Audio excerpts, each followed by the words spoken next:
D'abord, l'histoire et sa viralité, c'est devenu mondial. Alors, tout est parti d'une communication, c'est pas nous qui l'avons inventé, par des photos et des vidéos de Macron, Starmer le Britannique et Merz le chancelier allemand, dans le train vers Kiev dans la nuit du 9 au 10 mai. J'ai parlé du fond de ce qui s'est passé dans une très récente vidéo, mais ils sont apparus très vite, et je l'avais souligné avant même que l'affaire du mouchoir Gate n'apparaisse. J'avais souligné sur la forme, leur état tout à fait surprenant, alors qu'ils sont censés représenter leur pays, chef d'État, gouvernement, et qu'ils vont aller parler d'une guerre qui fait des milliers de morts chaque semaine. Ils étaient débraillés, j'avais parlé très vite d'une soirée pyjama, hilar, je dirais même rigolard, sur leur propre communication, hein, alors que ce sont des dirigeants nationaux qui vont sur, encore une fois, un théâtre de guerre avec beaucoup de morts et des enjeux très lourds, très sérieux. Et puis, c'est vrai qu'est apparue une séquence où on voit sur une des vidéos, ils sont à table dans un wagon, Emmanuel Macron, d'un coup, l'air gêné, on le voit sur sa tête, planquer quelque chose, le prendre subitement sur la table et le mettre dans sa poche, et Merz faire la même chose, d'ailleurs avec un autre objet à côté de lui. Moi, je n'ai rien affirmé, je n'ai fait que lui poser une question parce que je n'ai jamais vu cette scène-là, jamais, avec des chefs d'État, de gouvernement. Vous savez, quand il y a une photo ou des caméras ou des photographes qui arrivent dans sur un lieu où on va prendre des photos ou des vidéos, ben, tout ça est scénarisé. Ils savent qui ils ont emmené dans le train et qui ils n'ont pas emmené. Ils n'ont pas emmené des photographes ennemis. Bon, ils ont choisi, ils ont trié sur le volet. Et puis, s'il faut faire place nette sur la table et arranger les choses, on le fait avant. On dit, bah écoutez, oui, il y a un mouchoir qui traîne, on va l'enlever. Il y a un papier qui n'a rien à faire là, on va l'enlever. On va remettre un peu d'ordre, on va mettre un objet exprès pour la com. Enfin, tout ça, vous connaissez par cœur. C'est évidemment toujours organisé. Puis ensuite, ils prennent la photo où ils allument leur caméra. Là, il y a comme s'il était pris sur le fait, comme s'il avait oublié un truc. Donc, je m'en suis étonné comme beaucoup. Beaucoup de gens sur les réseaux sociaux ont commencé à relayer ça. Et moi, j'avais déjà réagi sur ce voyage-là, y compris sur la forme, leur aspect débraillé, rigolard, je vous l'ai dit, mais avant même d'avoir vu cette séquence. Et j'ai réagi, j'ai mis un tweet, qui était pas du tout mon premier sur ce voyage, mais le 11 mai sur mon compte X. Voilà, j'écris ça, je mets la vidéo, je mets « Quand les photographes débarquent en plein milieu de leur soirée pyjama, les trois zozos va en guerre », c'est comme ça que je les appelle, hein, semblent mal à l'aise, que planque Macron. Et pour l'interrogation, et je mets « Confère la vidéo ». Je n'affirme rien. Et ça a été repris ensuite ça avait déjà été mis avant moi par plein d'internautes. Et puis ça a été repris après moi par quelques autres responsables politiques, français notamment. Mais il y a une diffusion mondiale. Signe qu'il y a une crédibilité. On n'est pas étonné. Sinon, ça ne fonctionne pas. Hein. Si les gens se disent, bah non, ça ressemble pas à Macron, ça s'arrête là. Mais si les gens se disent, c'est crédible vu Macron. Alors France 24, même le 12 mai, a noté dans un article que, je cite, les publications sur X ont totalisé 75 millions de vues pour l'instant, ça continue d'augmenter. Hein. Par exemple, un des plus gros youtubeurs américains, Alex Jones, qui a un compte sur X de 4,4 millions d'abonnés. Moi, mon compte X, c'est F-Philippot, hein, si vous voulez aller voir, comme Instagram, vous pouvez vous abonner. Eh bien, l'a relayé. Il y a eu un commentaire d'Elon Musk, proche de Trump, et puis la porte-parole du ministère des Affaires étrangères russe, Maria Zakharova, a partagé l'interrogation sur son canal Telegram, ainsi que le présentateur star russe Vladimir Soloviev. Donc ça se diffuse mondialement. Et là, réaction de l'Élysée. Et vous allez voir, le choix des mots n'est pas du tout anodin sur la suite.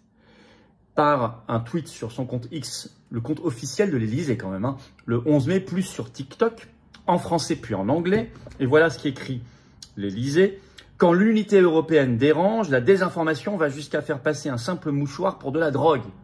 Cette fausse information est propagée par les ennemis de la France, à l'extérieur comme à l'intérieur. Vigilance face aux manipulations. Ok.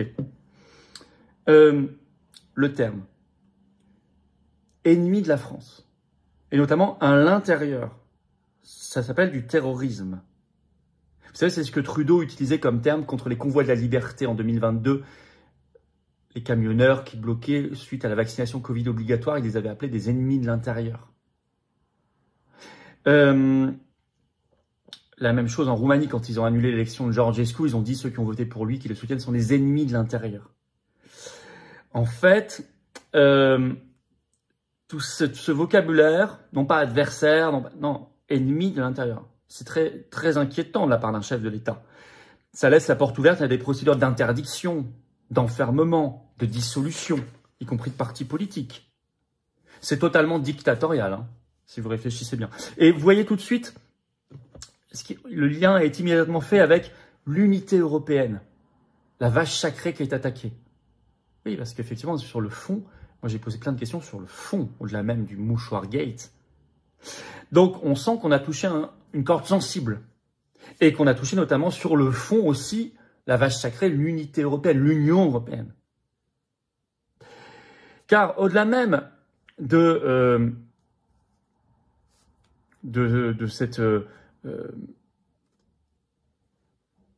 cette affaire, ce qui a interrogé le monde entier manifestement, c'est le comportement de Macron qui a interrogé, et de Starmer, et de Merz. C'est leur attitude débraillée, surexcitée, pas du tout adaptée. Et on se dit, mais à quoi sur le fond leur voyage a servi là-bas à Kiev, à part mettre de l'huile sur le feu? Est-ce qu'il a servi la paix? Mais c'est toutes les questions qu'on posait, mais ça on n'a pas de réponse. Parce que moi, c'était pas du tout la première réaction que je faisais, aussi bien en vidéo que par tweet ou sur d'autres réseaux sociaux. On n'a pas de réponse. Or, on peut s'interroger quand même. Je vais vous montrer une photo des années 80. Vous avez les trois mêmes dirigeants, président français, Premier ministre britannique et chancelier allemand. Donc à l'époque, c'était Mitterrand, Thatcher et Kohl. Je ne juge pas sur le fond. On va pas ici juger la politique des uns et des autres, toutes les critiques qu'on peut faire. Je vais vous montrer simplement la différence de tenue. Ça donnait ça à l'époque. Vous voyez? Photo de l'époque, hein. On n'est pas tout à fait sur la soirée pyjama, là, avec les mouchoirs qui traînent, les petites cuillères, etc. Bon, mouchoirs. Donc, on a le droit de poser ces questions-là. Mais non, non, non. On est des ennemis de l'intérieur et on remet en cause l'unité européenne. Alors, les médias, c'est encore quasiment pire que l'Élysée. Parce qu'ils ont repris toute la communication de l'Élysée en mode ultra agressif pour argent comptant. C'est tellement révélateur de ce que c'est devenu. C'est pour ça que je vous dis la pétition nationale contre les subventions publiques aux médias en France qu'on avait lancée. On la remet sous la vidéo en description si vous voulez la signer ou la relayer maintenant. Zéro débat de fond. Pour eux, forcément, ces gens-là sont impeccables, ne mentent jamais, disent la vérité. Et sur le fond, c'est très bien, ils œuvrent pour la paix. On n'a pas le droit même de questionner cela. Et on a des tonnes d'articles, où je suis beaucoup cité d'ailleurs, qui sont sortis. France 24, le 12 mai, a même interrogé Tristan Mendes France, fact-checker, qui, de son aveu même, n'a même pas réussi à montrer que ça venait directement de la Russie. Alors que d'habitude, ils sont si prompts, alors ils ont essayé de mélanger les Russes avec tout ça, mais ils n'ont pas réussi totalement à incriminer la Russie. Ils l'évoquent eux-mêmes, je cite, « Même s'il n'est pas prouvé que la Russie soit l'origine de cette rumeur, le Kremlin l'a clairement instrumentalisée à des fins géopolitiques, profitant d'un moment diplomatique clé impliquant l'Allemagne, la France et le Royaume-Uni. » Bon. Mais, vous voyez, il n'est pas prouvé que la Russie soit l'origine de cette rumeur. Tiens, pour une fois, ils n'ont pas réussi à asséner le truc. Et puis, dans toute la presse, on reprend le terme fake news, alors que les interrogations dépassent cette histoire de machin blanc, mouchoir. Non, on parle de fond, on a le droit de parler de la forme aussi, c'est très important, pour la crédibilité, l'image que ça renvoie de nos pays.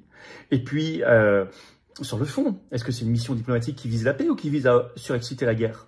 On a le droit de poser ces questions, d'avoir des débats de fond, de proposer d'autres solutions. Ce que nous avons fait, ce que nous faisons au quotidien aux patriotes. Non, interdit, fake news. Vous avez même BFM TV qui titre, qui fait une chronique, un mouchoir qui agite les complotistes. On sort le terme, complotiste. LCI a fait hier, enfin ce 12 mai, 10 minutes au bas mot à l'antenne, peut-être plusieurs fois, je n'ai pas vu si c'était rediffusé, sur mon tweet. Le dernier, alors que j'en avais fait plein avant. Alors que moi, j'ai même pas dit, c'est ça, j'ai posé une question. Alors, il fallait voir en plus toutes les critiques acerbes. J'ai eu le droit également dans le Huffington Post, sur France Info. Alors, France 2 m'avait appelé ce 12 mai après-midi, je décroche, d'un coup, je vois un numéro, l'œil du 20h. Alors, il se présente jamais sous l'œil du 20h, il dit c'est France 2, on ne sait pas qui c'est. Enfin, moi, j'ai tout de suite compris que c'est l'œil du 20h au 20h. Il dit, vous voulez pas réagir sur le tweet que vous avez mis, etc. Alors, je savais très bien que c'était un reportage à la gloire de Macron pour nous faire passer pour des affreux. Et surtout, le problème, c'est que Ils m'ont dit face caméra ou alors au téléphone. Le problème, c'est qu'au cas que vous fassiez dans ce genre de truc, c'est pas du tout en direct.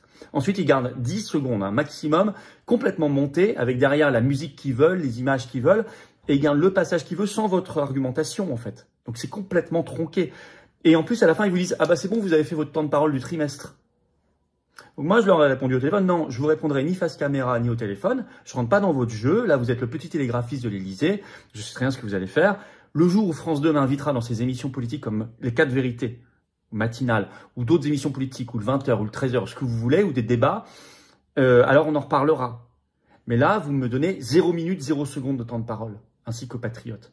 Et là, vous retrouvez subitement mon numéro de téléphone quand il s'agit de faire la com de l'Élysée, en me coupant, en me tronquant, en me donnant même pas la possibilité d'être en direct et de défendre une argumentation, et vous allez me faire passer pour je ne sais quoi.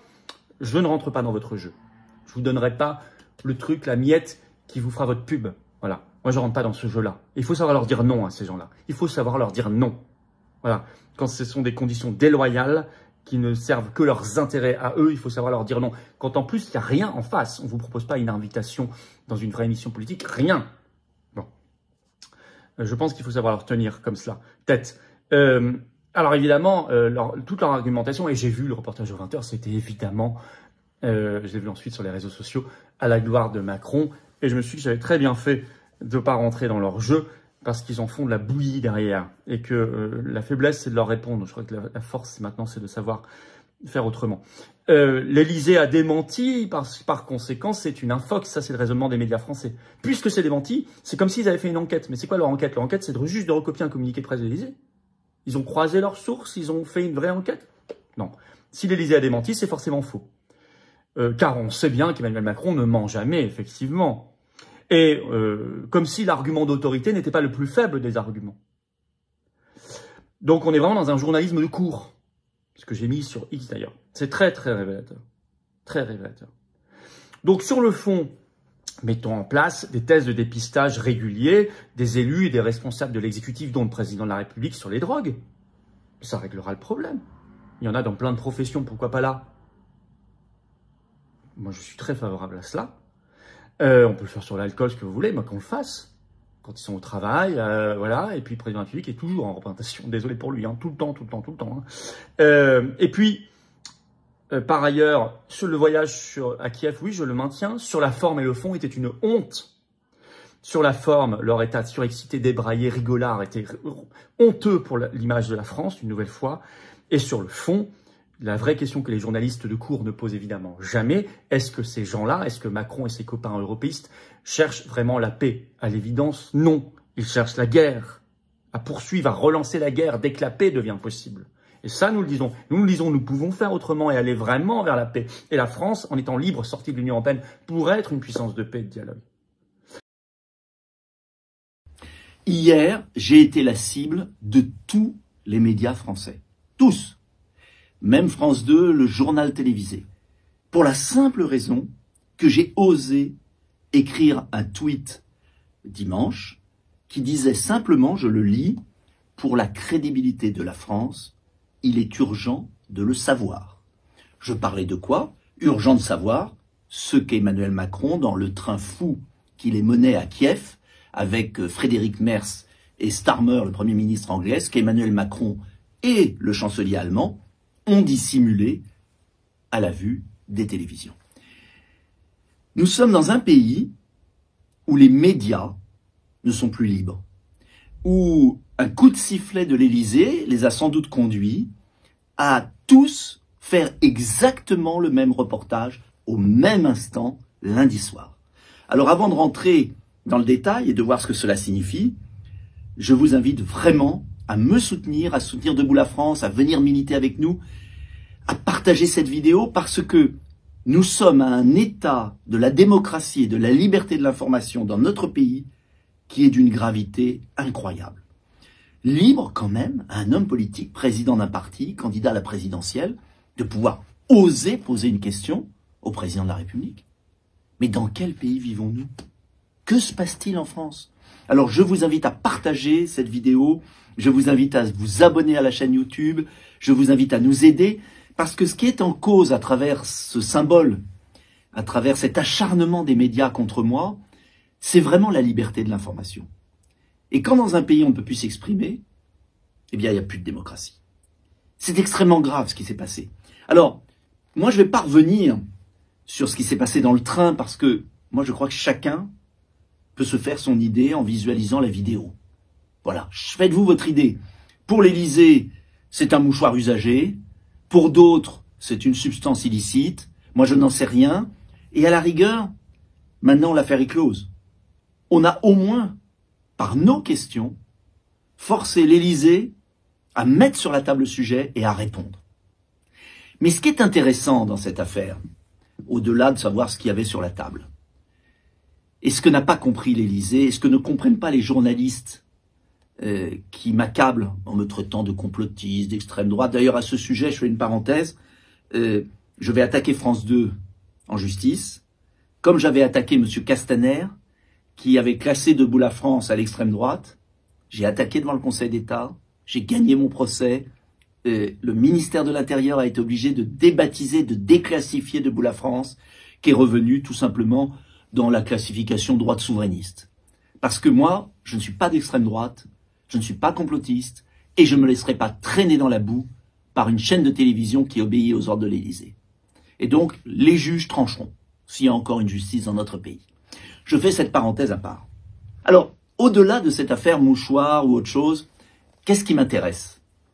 C'est comment on peut accepter que 3 chefs d'État de 3 grandes démocraties occidentales, européennes, se comportent comme ça dans un train pour aller ou revenir de Kiev, où il y a eu plus d'1 million de victimes. Si leur déplacement est sincère, et ils ont tout à fait le droit d'être sincères et de défendre des convictions, je ne vois pas comment on peut aller sur le champ de bataille, qui est une tragédie européenne du XXIe siècle, avec plus d'1 million de victimes, en ricanant, en faisant des vidéos TikTok, en se suspendant au plafond du couloir du train, comme l'a fait Emmanuel Macron, en blaguant. Pour moi, c'est encore beaucoup plus grave de savoir que de savoir ce qu'il y avait sur la table. C'est l'attitude qui est révoltante. Car, de 2 choses l'une, soit ils vont à Kiev pour faire la paix ou alimenter la guerre, parce qu'en fait ils alimentent la guerre, on va revenir dessus, mais c'est pas une affaire drôle, c'est la vie des jeunes de 20 ans qui est en cause, c'est l'avenir du continent européen, c'est l'avenir des Français. Mais ça les intéresse pas, et c'est ça qui est révoltant, et je vous invite à revoir la vidéo, parce que il y a quelque chose de pourri. Moi je le dis, il y a quelque chose de pourri dans leur attitude, d'inacceptable. Et c'est tout le contraire de ce qui est derrière moi, de la revue Espoir là que j'ai, nos 18 juin, de tous ces livres qui sont derrière moi, qui représentent ce à quoi je crois. Libre à Emmanuel Macron, Frédéric Merz et Starmer de croire autre chose. C'est ça la démocratie. Moi je respecte leurs opinions. Ce que je n'accepte pas, c'est qu'ils nous fassent honte et qu'ils nous fassent peur. Ils nous ont fait honte, je ne reviens pas dessus, mais ils nous font peur. Et je vais vous dire pourquoi ils me font peur. C'est parce qu'ils n'ont pas été à Kiev pour faire la paix. Ils ont été à Kiev pour inciter à continuer la guerre. Ils ont été à Kiev pour faire une manœuvre de diversion face à la proposition de paix qu'a faite Donald Trump et J.D. Vance, américains. Ils ont été à Kiev pour remonter le moral de leur collègue Zelensky et lui dire ne lâche pas. Ils ont pris une responsabilité écrasante. Ils ont été à Kiev avec 2 actions très graves de la part d'Emmanuel Macron, sur lesquelles je veux revenir. Première action, c'est la signature, j'en ai déjà parlé dans une précédente vidéo, d'un accord franco-polonais de mutualisation de la défense, d'assistance, mais qui inclut un volet nucléaire. Et Emmanuel Macron a menti aux Français dans une conférence de presse que je vous invite à revoir, où il a dit que le général de Gaulle avait toujours considéré qu'il y avait une composante européenne dans la dissuasion nucléaire française, ce qui est complètement faux. Et il a ajouté une phrase très importante que je vous invite à écouter. Il a dit « Les intérêts de la Pologne sont les intérêts vitaux de la France ». Or, les intérêts vitaux de la France peuvent expliquer la décision d'envoyer une bombe nucléaire. Ça veut dire que, à la différence de Charles de Gaulle, Georges Pompidou, François Mitterrand, Valéry Giscard d'Estaing, Jacques Chirac, Emmanuel Macron décide, sans accord du Parlement, sans rien, que s'il y a un incident à la frontière polonaise et ukrainienne, il est capable d'envoyer une bombe nucléaire sur Moscou, et donc nous de recevoir une bombe nucléaire. Il met en danger 68 millions de Français. C'est extrêmement grave. La deuxième chose très grave, et il l'a dit, donc il assume, ça faut reconnaître qu'il assume sa politique. Il a dit, il va sans doute en reparler ce soir dans son intervention, il veut mettre des soldats français en Ukraine. C'est une folie. C'est mettre le doigt dans un engrenage. C'est en fait saboter la paix. Alors face à ça, il est revenu hilar avec Frédéric Merz et Starmer de Kiev. Heureusement qu'il y a des gens sensés dans le monde. Et Poutine a fait une offre de paix, de négociation dès jeudi à Istanbul. Zelensky a répondu favorablement. Et surtout, parce que c'est lui qui détient la clé, Trump, au lieu de suivre les trois clowns, eh bien, Trump a dit bravo, il faut, et il a même ajouté hier soir, j'aimerais aller à Istanbul si je le pouvais. Ça veut dire qu'on n'a jamais été aussi près peut-être d'une vraie paix durable en Ukraine, qui passe, je le maintiens, par la non-adhésion de l'Ukraine à l'OTAN, comme l'a accepté Trump, qui était la ligne rouge de Moscou, qui passe, pour moi, par le refus de l'adhésion de l'Ukraine à l'Union européenne qui nous ruinerait définitivement, et qui passe, pour moi, par un statut de neutralité qui permette à l'Ukraine de retrouver ses forces vives. Des millions d'Ukrainiens sont partis à l'étranger, doivent revenir dans leur pays, qui permettrait de reconstruire l'économie ukrainienne, qui permettrait d'avoir une démocratie, parce qu'actuellement il n'y a plus de démocratie, les élections ont été annulées par Zelensky. Le Parlement est illégal, la présidence est illégale, qui permettrait donc d'avoir un pays neutre entre la Russie et l'OTAN, statut de l'Autriche à la fin de la guerre. Et on ne peut pas dire que les Autrichiens vivent mal, et que les Autrichiens ne soient pas dans le monde occidental. Donc tout ça est très simple. Il est possible d'avoir une paix en Ukraine. Et donc, pour revenir à cette scène du train fou, ce que n'ont pas compris les journalistes, c'est que si des millions, des dizaines de millions dans le monde d'internautes ont été choqués de la scène, c'est pas seulement parce qu'ils ont eu un doute sur ce qu'il y avait sur la table, c'est parce qu'ils ont été écœurés de l'attitude de ces trois dirigeants. Le général de Gaulle a écrit dans ses livres, Le fil de l'épée, ses premiers livres, qu'il n'y avait pas de chef d'État sans un minimum de dignité, de mystère, de silence, de gravité. Parce que avoir la responsabilité d'êtres humains, de leur vie et de leur mort, c'est une responsabilité gigantesque qui exige une immense humilité et une immense rigueur. Et c'est pourquoi je suis un adversaire total, résolu d'Emmanuel Macron, car j'ai toujours pensé que cet homme, et on l'a vu dès son premier discours à Marseille, n'était pas à la hauteur de la fonction.